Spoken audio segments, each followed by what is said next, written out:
YP math classes में मैं यशपाल सिंह आपका स्वागत करता हूं। देखिए, आज हम पढ़ रहे हैं आपकी कक्षा 10 की प्रश्नावली 6 और जिसके एग्जाम्पल नंबर 6 पर ही पहुंच चुके हैं। इसमें हमें चित्र दिया हुआ है ये, और चित्र में कहा है कि OA डॉट OB बराबर OC डॉट OD है। तो हमें दर्शाना है कि कोण A बराबर होगा कोण C, तो A और C आपस में बराबर होंगे B और D आपस में। हमको ये बात दर्शानी है ना। इस तो देखिएगा, A कोण ये इस त्रिभुज का बन रहा है, C कोण इस त्रिभुज का बन रहा है, D इस त्रिभुज का और B इस त्रिभुज का कोण बन रहा है। तो हम कोशिश करेंगे कि दोनों त्रिभुजों को समरूप दिखा दें। क्या दिखा दें? समरूप। और फिर कह देंगे कि समरूप त्रिभुजों के संगत कोण समान होते हैं। तो हमें करना क्या है? हमें कोशिश करनी है कि दोनों त्रिभुजों को हम समरूप दिखाएं। तो देखिएगा, हल में कोई भी प्रश्न का हल करने के लिए डिपेंड करता है कि हमें क्या दिया है। जो दिया है उसका उपयोग करते हुए हल करना है ना। क्या दिया है हमें? तो OA डॉट OB बराबर OC डॉट OD, इतनी सी बात दी हुई है। ठीक है, अब देखो, मैं कहूं OA OC इसके गुणांक में, किसमें? इधर आएगा तो काय में आ जाएगा? भाग में आ जाएगा, बराबर। इधर क्या बचेगा? OD OB इसके गुणांक में, इधर आएगा तो काय में आ जाएगा? भाग में आ जाएगा। अभी आप सोच रहे होंगे ऐसा क्यों किया है। देखो, ऐसा क्यों किया है? क्योंकि OA अपॉन OC यानी एक इस त्रिभुज की भुजा और एक इस त्रिभुज की भुजा, इसका अनुपात बराबर है किसके? OD एक इस त्रिभुज की भुजा और OB एक इस त्रिभुज की भुजा। यानी कि त्रिभुज दो, इस त्रिभुज की दो भुजाओं का इस त्रिभुज की दो संगत दो भुजाओं के संगत अनुपात कैसा है? समान। यही तो बात निकल आ रही है। एक भुजा या त्रिभुज की, एक इस त्रिभुज की, एक इस त्रिभुज की और एक इस त्रिभुज की, इनका अनुपात कैसा है? समान। तो समरूपता के नियमों में मैंने क्या लिखाया था? एक SAS समरूपता है ना, कि दो भुजाओं का तो अनुपात समान हो और उनको अंतर्विष्ट करने वाला कोण। तो देखिएगा, इन दो भुजाओं को अंतर्विष्ट करने वाला कोण ये कोण बनेगा, और इन दो भुजाओं को अंतर्विष्ट करने वाला कोण ये कोण बनेगा। तो देखिएगा, ये दोनों कोण जैसा कि कल बताया था मैंने, ये कौन से कोण हो गए? शीर्षाभिमुख कोण हो गए। कौन से कोण हो गए? और ये दोनों आपस में कैसे होंगे? बराबर होंगे। तो देखिएगा, AOD कोण AO बराबर कोण COB या BO, कुछ भी हो तो BO। कौन से कोण हो गए? ये शीर्षाभिमुख कोण हो गए। यानी कि त्रिभुज की दो भुजाओं का अनुपात समान है और उनको अंतर्विष्ट करने वाला कोण समान है। तो क्या हो जाएगा? SAS सर्वांग समता से, समरूपता से, सॉरी समरूप कर रहे हैं, समरूपता से, SAS समरूपता से दोनों त्रिभुज कैसे हो जाएंगे? समरूप हो जाएंगे। कैसे हो जाएंगे? तो इस त्रिभुज का नाम क्या है? AOD समरूप त्रिभुज। एक तो मैंने ऐसे ही लिख लिया है AOD, दूसरे को करेंगे व्यवस्थित तरीके से। देखिए, OA के संगत कौन है? OC। तो AO या OA है ना, पहले दूसरे पर है, तो ये भी क्या आएगा? CO पहले दूसरे पर आएगा। ठीक है, OD दूसरे तीसरे पर है, तो OD के संगत क्या आएगा? O।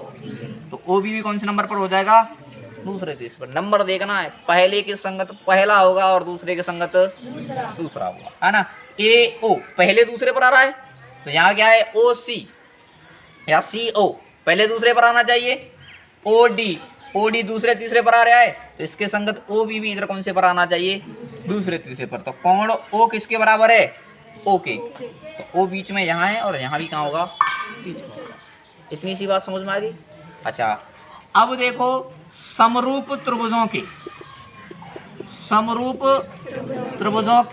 संगत कोण समान होते हैं, है ना। हमने शुरुआत से चर्चा की थी, समरूप त्रिभुजों के संगत कोण समान होते हैं तो बताइएगा यहाँ से ए के संगत कौन होगा? तो मैं कह सकता हूँ कि कोण ए बराबर होगा कोण, और डी के संगत कौन होगा? तो कोण डी के बराबर कौन होगा? देखिएगा यही बात हमें सिद्ध करनी थी, ए के बराबर सी, बी बराबर डी या डी बराबर बी, है ना। तो एते सिद्ध, समझ में आया बात? देखो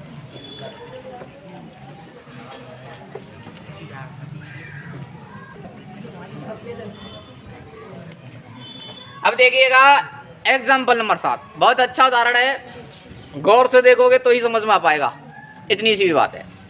एक आ गया है कि एक 90 सेंटीमीटर लंबाई वाली एक लड़की बल्ब लगे खंभे के आधार से 1.2 मीटर पर सेकंड की चाल से चल रही है। यदि बल्ब भूमि से 3.6 मीटर की ऊंचाई पर हो तो 4 सेकंड के बाद उस लड़की की छाया की लंबाई ज्ञात। अभी तक कुछ समझ में नहीं आया है ना?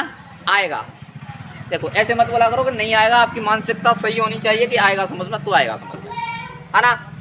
क्या है कि एक खम्मा है, ये आपकी जमीन होगी, समतल होगा। सभी विद्यार्थी इधर देखेंगे, बाद में चित्र बनाए, पहले समझेंगे। यह समतल हो गया और समतल में एक खम्मा लगा हुआ है, इस खम्बे की लंबाई है 3.6 मीटर, ठीक है। खम्बे की लंबाई कितनी है? 3.6 मीटर है। अब इस खम्बे पर बल्ब लगा हुआ है, सेंटीमीटर है, चलो कोई दिक्कत नहीं, सेंटीमीटर लग रहा है, 3.6 सेंटीमीटर है। अब इस खम्बे पर बल्ब लगा हुआ है, खम्बे के ऊपर जहाँ, ठीक है। अब यहाँ से एक 90 सेंटीमीटर लंबाई वाली लड़की चलती है, 3.6 मीटर ही है ये, सेंटीमीटर, अच्छा अच्छा वो ठीक है, कोई ना, कुछ मुझे डाउट सा लग रहा है। ये 1 मिनट रुकेंगे,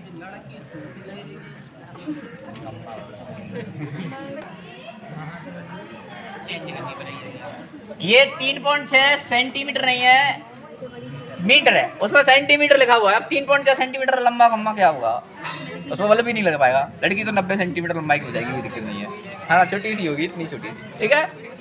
अब देखो बात नहीं करेंगे, वो मिसप्रिंट है थोड़ा सा, वो सेंटीमीटर नहीं है, वो हकीकत में क्या है?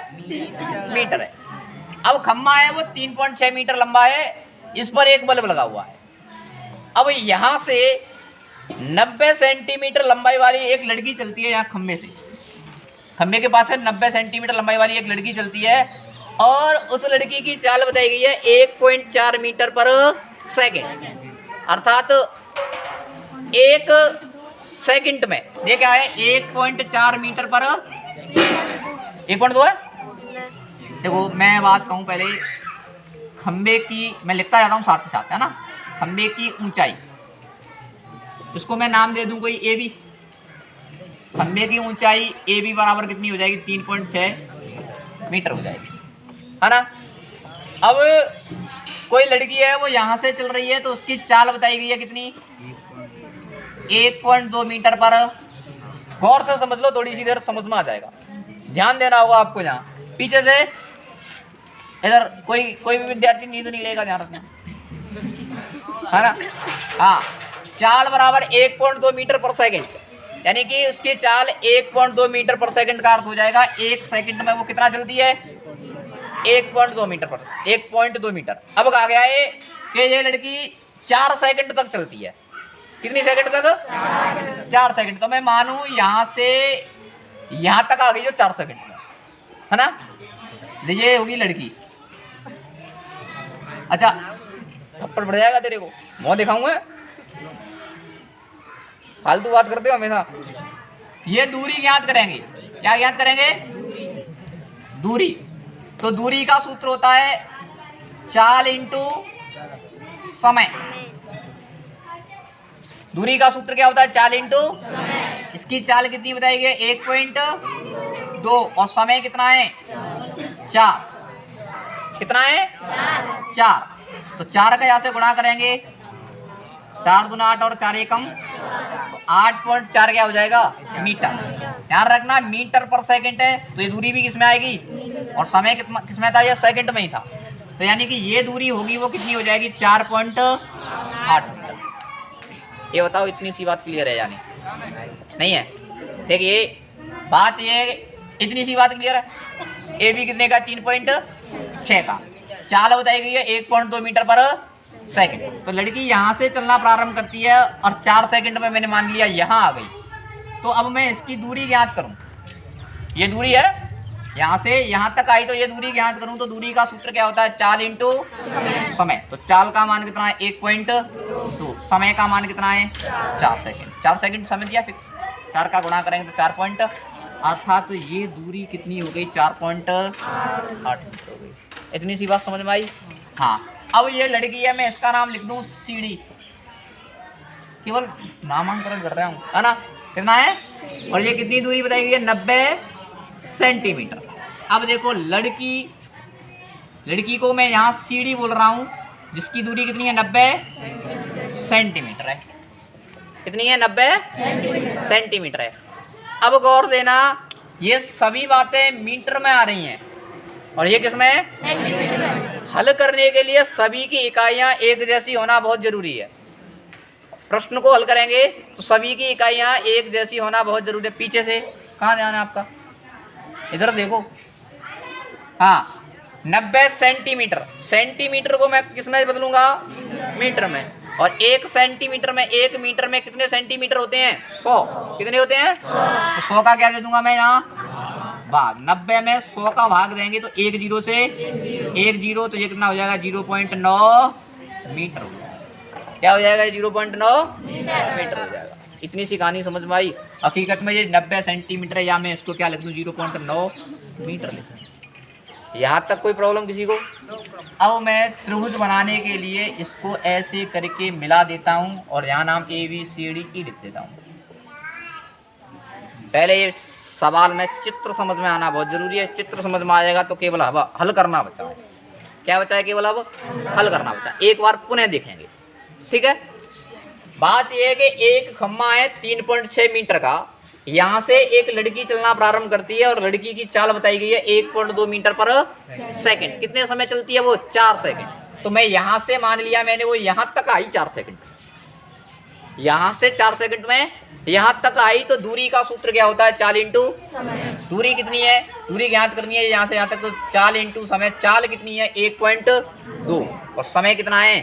4। ये बात गणित में दी हुई है, सवाल को पढ़ोगे तो कितना हो जाएगा? 4.8। तो ये दूरी कितनी होगी? 4.8। अब जो लड़की है उसकी लंबाई दी हुई है 90 सेंटीमीटर और ये सभी बातें मीटर में है। सेंटीमीटर में चेंज करेंगे तो सेंटीमीटर को मीटर में चेंज करेंगे तो 100 का क्या देंगे? भाग देंगे। 1 जीरो से 1 जीरो कट जाएगा, कितना बचेगा? 0.9 मीटर बचेगा। इतनी सी बात समझ में आई? अब देखो यहाँ 2 त्रिभुज बन रहे हैं, एक तो ये छोटा वाला और एक ये बड़ा वाला। तो मैं कोशिश करेंगे हम दोनों त्रिभुजों को समरूप सिद्ध करने की। क्या करने की? समरूप सिद्ध करने की। तो देखिएगा, एक तो त्रिभुज है ABE, बड़ा वाला ABE, वह दूसरा त्रिभुज है CDE में, है ना? एक तो ABE और दूसरा है CD, यानी एक तो पूरा बड़ा वाला त्रिभुज और एक छोटा वाला त्रिभुज। अब देखिएगा, ये खम्मा खड़ा होगा तो लंबवत खड़ा होगा, 90 डिग्री का कोण बनाएगा, बनाएगा नहीं बनाएगा? और ये लड़की भी खड़ी होगी तो सीधी खड़ी होगी। सीधे खड़े होंगे तो कितने डिग्री का कोण बनेगा? 90 डिग्री का कोण बनेगा। यहाँ से हमें दोनों त्रिभुजों में, बड़े वाले त्रिभुज में ये कोण और छोटे वाले त्रिभुज में ये कोण कितने के मिल रहे हैं? 90 के मिल रहे हैं। तो मैं लिख सकता हूँ कि कोण B बराबर कोण D बराबर कितना होगा? 90 डिग्री होगा। या पूरा कोण लिखूँ ABE, B, ठीक है? B से समझ जाओगे, B और D पर कितने का कोण बन रहा है? दूसरा कोण कौन सा बराबर होगा? देखिए, E कोण है वो छोटे वाले त्रिभुज में भी आ रहा है और बड़े में भी आ रहा है। E का मान लो 45 हो तो छोटे के लिए भी 45 होगा और बड़े के लिए भी कितना होगा? तो कोण E बराबर कोण E, ये क्या हो जाएगा? उभयनिष्ठ हो जाएगा। क्या हो जाएगा? तो कौन सी समरूपता लग जाएगी यहाँ? AA समरूपता से। AA समरूपता से दोनों त्रिभुज कैसे हो जाएंगे? समरूप। कैसे हो जाएंगे? तो ABE समरूप त्रिभुज। अब देखना फिर वही बात, बी के संगत कौन है? तो बी के संगत डी, डी यहाँ दूसरे नंबर पाएगा। ई के संगत ई, ई तीसरे पे तो ई तीसरे पर, ए कौन सा बचो? सी बचो। तो ए के संगत पर कौन सा हो जाएगा? सी हो जाएगा, है ना। ये बहुत जरूरी है समरूपता में। देखो बी के संगत डी बराबर है तो बी दूसरे पर तो डी भी, ई के संगत ई बराबर है तो ई तीसरे पे तो ई और तीसरे पर बचा कौन सा? सी। वो काय के बराबर होगा? फिर ई के बराबर होगा, जो कौन से पर हो गया? पहले पर हो गया। इतनी सी बात समझ में आई, है ना? आई ना। तो देखिए अब समरूप त्रिभुजों की संगत भुजाएं समानुपाती होती हैं। समरूप त्रिभुजों की संगत भुजाएं समानुपाती होती हैं। समरूप त्रिभुजों की संगत भुजाएं समानुपाती होती है। तो देखिएगा ए बी, ए बी के संगत कौन सी होगी? सी डी होगी, क्योंकि ए बी पहले दूसरे पर आ रहा है तो सी डी भी दूसरे तीसरे पर पहले दूसरे पर आएगी। और बताओ बी ई के संगत कौन होगी? बी ई के संगत क्या होगा? डी ई होगा। और क्या हो गया? हो गए। मैं पहले ही बोला कोई भी विद्यार्थी नींद ना ले। कोई नहीं है, जगा दो उसको। कोई नहीं, कोई नहीं, अरे हो जाता है कभी कभार। अच्छा आप सभी वापस आओ प्रश्न पर, है ना। ये ध्यान रखना, नींद उसी को आएगी जिसको प्रश्न में इंटरेस्ट नहीं आ रहा होगा। जिसको प्रश्न समझ में आ रहा होगा तो संभावना ही नहीं है कि नींद आए, बात है नहीं। अच्छा एक बात बताओ, शांत हो, एक छोटी सी बात बताना मेरे को। जब आप फिल्म देखते हैं और फिल्म का कुछ सीन बाकी रह जाए, कुछ सीन, पूरी फिल्म समझ में आई हो, कुछ सीन बाकी रह जाए, नींद आ सकती है आपको? किसी भी कीमत पर नींद नहीं आ सकती है। क्यों क्यों क्यों नहीं आ रही है? मेरी बात को सुनने की कोशिश करो, समझने की कोशिश करना। क्योंकि आप उस फिल्म में इंटरेस्ट ले रहे थे, आपको पूरी बात समझ में आ रही थी, इंटरेस्ट ले रहे थे, और दूसरी बात उसमें आगे क्या होगा ये देखने की इच्छा थी। यही बात पढ़ाई पर अप्लाई करो, कभी भी नींद नहीं आएगी। उसको ढंग से समझो, है ना, ढंग से समझो और उसमें इंटरेस्ट लो, और ये इच्छा रखो कि आगे क्या होगा, तो संभावना ही नहीं होती कि नींद आए किसी विद्यार्थी को। अब जाके आया, है ना, ऐसे ही आ जाओ इधर, तो इधर देखो, बात है नहीं, बात है नहीं। हाँ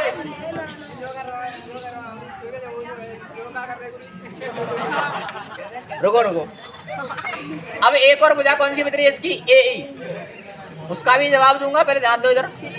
सी ई, है ना। हमारे पास किस किस का मान है? देखिएगा ए बी का मान है कितना? 3.6। सी डी का मान है, सी डी का है, सी डी का मान है तो 0.9। कितना है? 0.9। ध्यान रखना 90 सेंटीमीटर नहीं लिखेंगे क्योंकि वो बाकी मीटर में मिटा दे। चलो ले, कोई बड़ा भाई टेंशन नहीं जाती। हाँ बीई देखो, बीई का मान कितना है? बीई का मान ये यहाँ से यहाँ तक की दूरी है 4.82। तो इसको मान लेते हैं थोड़ी ही देर के लिए, क्या मान लेते हैं? एक्स मान लेते हैं। अच्छा हमसे क्या पूछा गया है हकीकत में कि उस लड़की की छाया की लंबाई ज्ञात कीजिए। लड़की यहाँ खड़ी है, बल्ब यहाँ लगा हुआ है, तो छाया यही तो होगी। तो छोटी सी बात कहीं जगह रह रही हो तो ये लिख लेंगे, लड़की की छाया की लंबाई, छाया की लंबाई क्या हो रही है? डी बराबर एक्स मीटर। सभी बातें मीटर में, तो ये भी किसमें मानेंगे? मीटर में माने। तो ये दूरी कितनी हो रही है?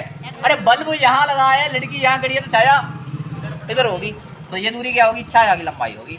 तो देखिएगा मैं बात कहूँ बीई की, अब देखो बीई यहाँ से यहाँ तक है, तो यहाँ से यहाँ तक 4.8 और यहाँ से यहाँ तक क्या माना है? एक्स। तो क्या हो जाएगा बोलो? 4.8 प्लस एक्स, और फिर आ रहा है डीई, तो डीई कितना है? एक्स है। उसको कोई मतलब नहीं, हमें एक्स का मान ज्ञात करना है, इन्हीं दोनों को हल करने पर एक्स का मान ज्ञात कर लें। ठीक है साहब। अब देखिएगा पॉइंट के बाद यहाँ एक अंक है, पॉइंट के बाद यहाँ एक अंक है, तो पॉइंट से पॉइंट हट जाएगा। और भी कैलकुलेशन करें तो 9 1 कम 9, 9 चौको 36, ये बचेगा एक बार और वो कट जाएगा 4 बार। अंश बटे हर बराबर अंश बटे हर की स्थिति पर क्या करते हैं, वज्र गुणा करते हैं। तो देखिएगा 1 का गुणा 4 का गुणा x से करेंगे तो क्या हो जाएगा, और 1 का गुणा इससे करेंगे तो यही आ जाएगा 4.8 प्लस x।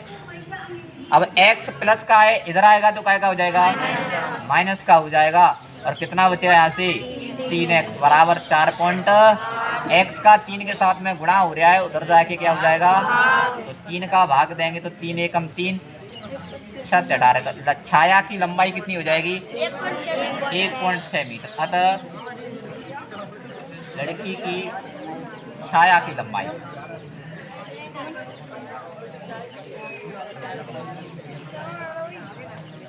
1.6 मीटर होगी। समझ में आई ना बात? लो